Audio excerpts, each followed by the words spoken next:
Circular skirt without any calculation ಈಸಿಯಾಗಿ ಹೇಗೆ mark ಮಾಡಿ ಕಟ್ ಮಾಡೋದಂತ ಇವತ್ತು ನಾನು ವಿಡಿಯೋಲಿ ತೋರಿಸ್ತೀನಿ. ಇದೇ ಥರ ನಿಮ್ಗೆ ರೆಗ್ಯುಲರ್ ಆಗಿ ಟಿಪ್ಸ್ ಬೇಕು ಅಂದರೆ ನಮ್ಮ ಚಾನಲ್ನ ಫಾಲೋ ಮಾಡಿ. ಈ ಥರ 8 ಫೋಲ್ಡ್ ಮಾರ್ಕ್ ಮಾಡಿಕೊಂಡು ನಿಮಗೆ ವೇಸ್ಟ್ ರೌಂಡ್ ಡಿವೈಡೆಡ್ ಬೈ 8 ಅಂತ ಮಾಡಿಕೊಂಡು ಕ್ಯಾಲ್ಕುಲೇಷನ್ ತಗೊಳ್ಬೇಕು.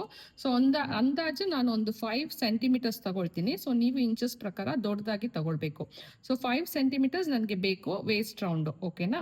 ಸೊ ವೇಸ್ಟ್ ರೌಂಡು 5 ಸೆಂಟಿಮೀಟರ್ಸ್ಗೆ ಕರೆಕ್ಟಾಗಿ ನೀವು ನೋಡಿ, ಈ ಥರ ಕರೆಕ್ಟಾಗಿ ನೀವು ಒಂದು ಕೋನ್ ಶೇಪ್ ಮಾರ್ಕ್ ಮಾಡಿ. ಸೊ ಇಲ್ಲಿ 5 ಸೆಂಟಿಮೀಟರ್ ಬರುತ್ತೆ ನೋಡಿ, ಇಲ್ಲಿ ಮಾರ್ಕ್ ಮಾಡಿಕೊಂಡು ಸೊ ಇಲ್ಲಿಂದ ಇಲ್ಲಿ ಎಷ್ಟು ಬರುತ್ತೆ ಅಂತ ನೋಡಿ. ಇಲ್ಲಿಂದ ಇಲ್ಲಿ ಆ ಪಾಯಿಂಟು 6 ಸೆಂಟಿಮೀಟರ್ಸ್ ಬರ್ತಿದೆ. ಸೊ 6 ಸೆಂಟಿಮೀಟರ್ಸ್ನ full round 6 centimeters normally cut ಮಾಡೋ ಥರ ಮಾಡ್ಕೊಳ್ಬೇಕು. ಈ ಥರ ಮಾರ್ಕ್ ಮಾಡ್ಕೊಳ್ಬೇಕು.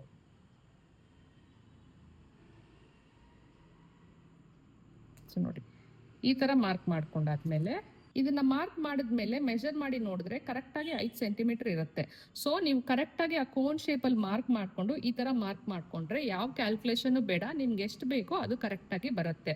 ಆ್ಯಂಡ್ ಇಲ್ಲಿಂದ ನಿಮಗೆ ಲೆಂತ್ ಎಷ್ಟು ಬೇಕೋ ಅದ್ರ ಪ್ರಕಾರ ಮಾರ್ಕ್ ಮಾಡ್ಕೊಳ್ಬೇಕು. ಸೊ ನಿಮ್ಮದು ಆ್ಯಕ್ಚುಯಲ್ ಸ್ಕರ್ಟ್ ಲೆಂತ್ ಎಷ್ಟಿದೆಯೋ ಅದನ್ನು ನೀವು